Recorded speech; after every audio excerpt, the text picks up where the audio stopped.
We have here a 2002 Volkswagen Jetta.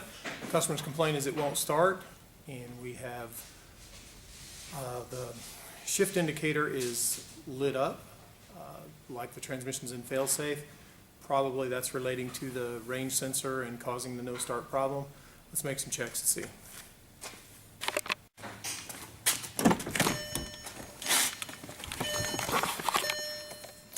And this is an automatic, and we'll try and start it. See there, the indicator immediately turns to solid.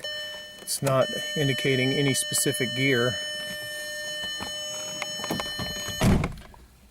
It's indicating all gears, and that sometimes will indicate the transmission's in limp mode or fail-safe.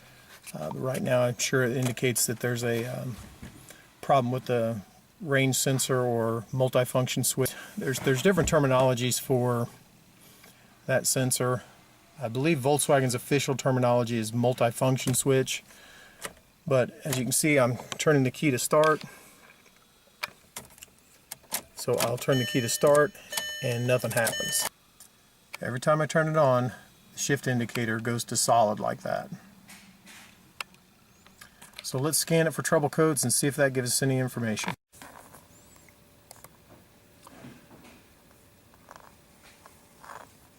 Scan the automatic transmission computer, of course.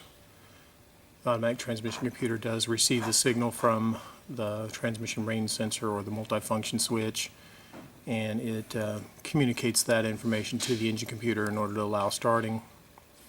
And it is giving us a 00293 multifunction switch trouble code. It says unknown switch condition. And I want to point something out here.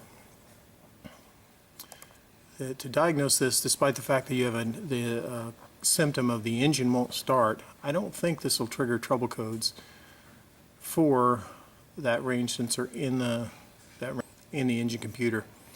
And I was right, it only has an EGR code and a mass airflow sensor code. We'll be addressing these issues too, but the subject of this video is for no start problem. So back into the transmission computer.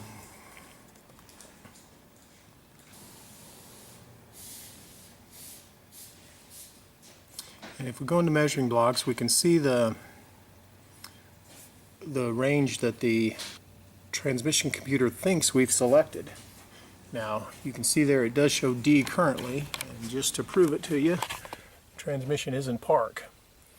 Our indicator is showing completely blocked out. So, this right here is an interpretation of the data that the transmission computer gets from this field here, and maybe VAGCOM will give us some good information, but you see that chart there, that shows the status that these bits should be in order to interpret park. So if it shows this pattern, it should interpret that as park. If it shows this pattern, interpret it as reverse, and all the way down the line. And there's also a field in there for brake switch and kickdown switch also.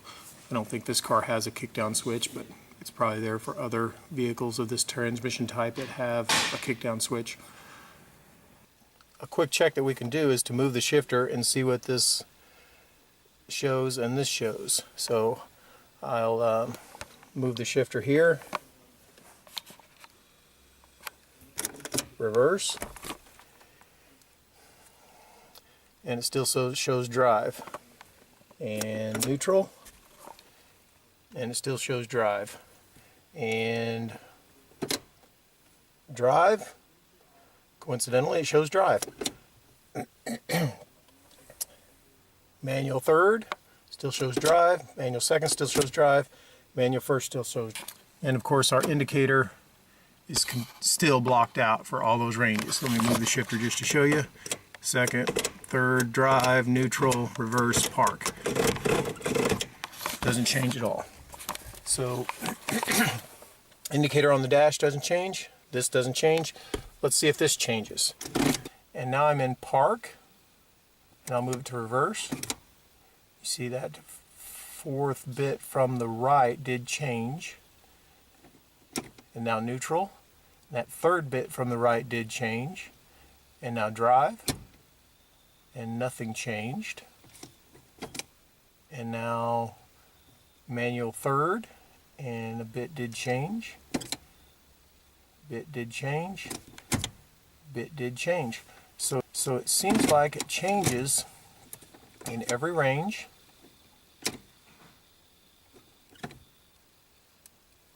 Except from neutral to drive. I'm moving it from neutral to drive back and forth. So let's look at our chart here and what should change between neutral and drive. Should go from basically 1010 to 1000. So it's showing 1010 in neutral and drive. What's it showing in park? 110. Is 110 correct for park? No, it is not.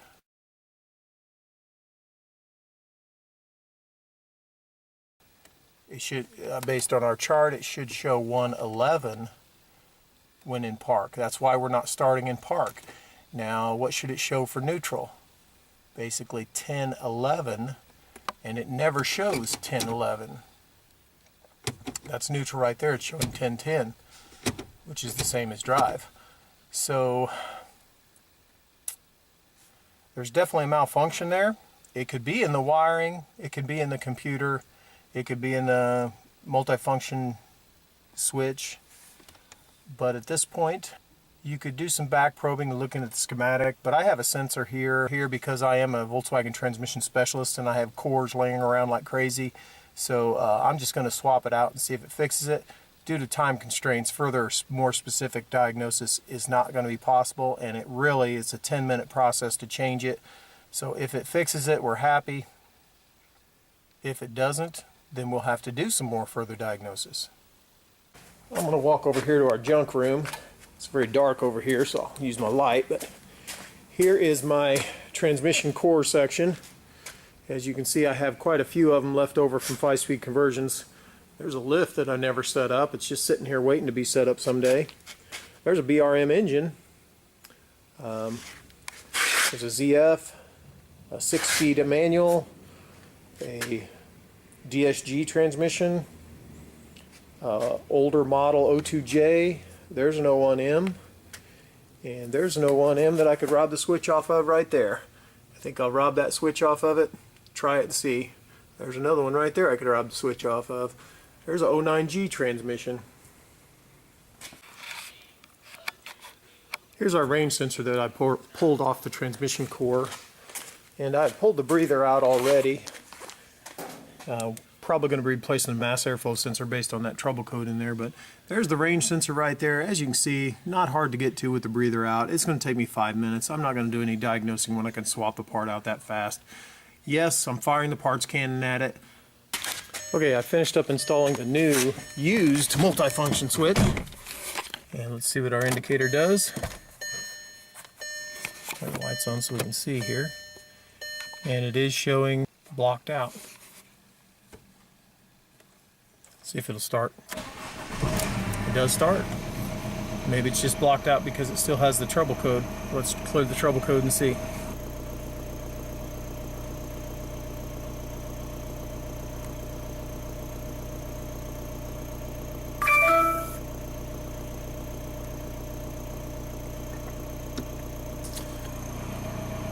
And I cleared it and went back to normal.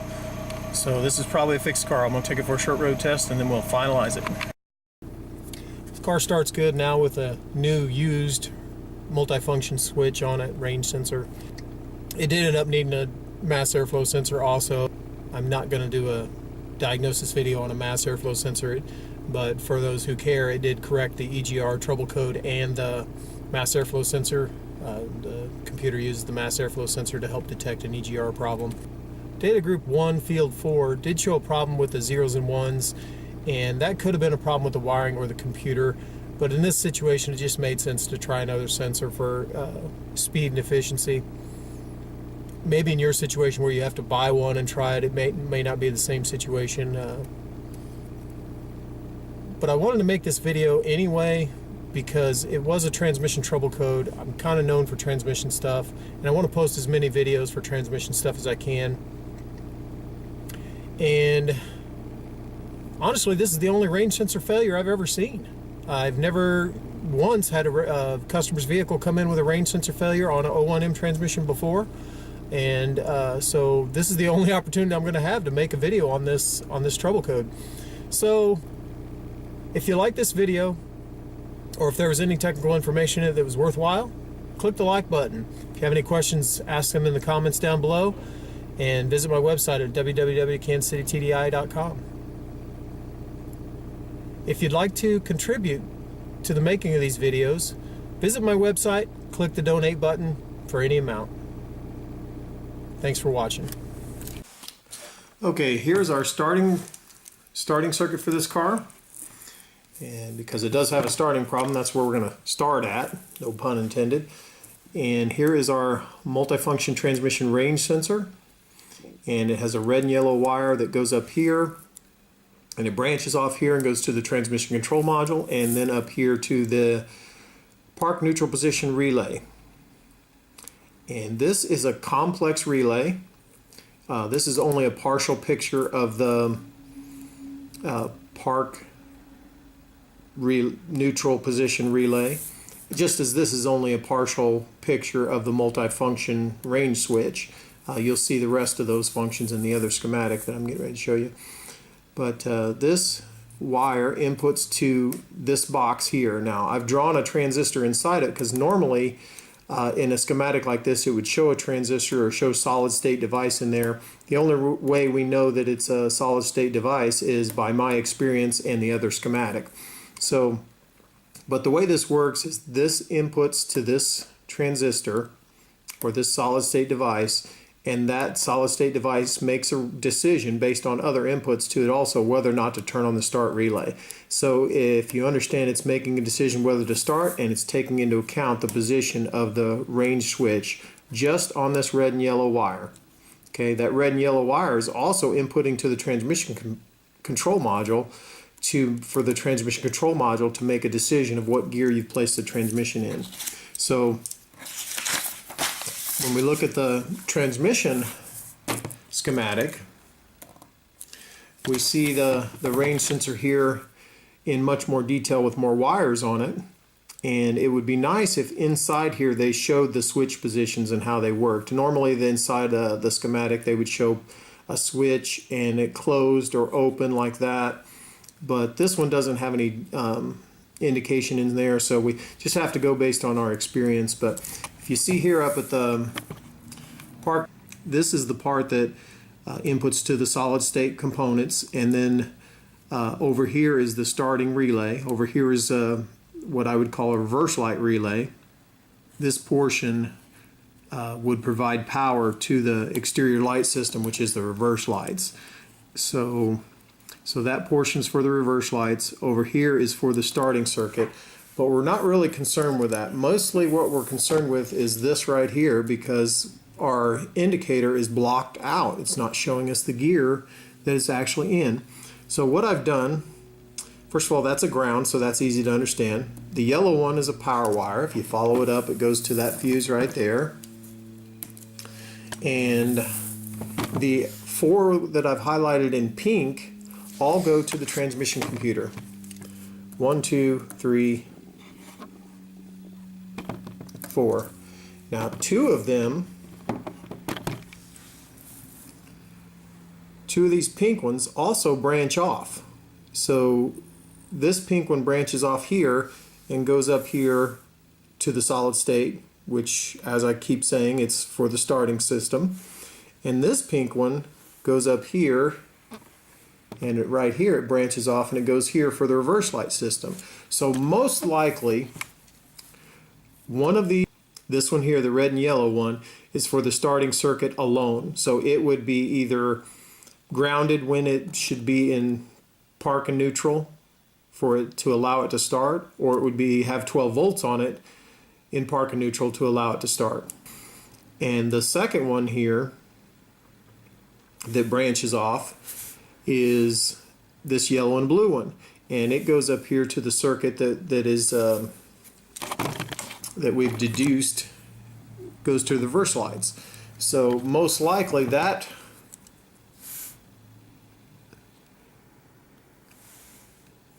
yellow and blue wire is either hot and when the vehicle is started. So we have 4 wires here, and we can deduce what how 2 of them should behave.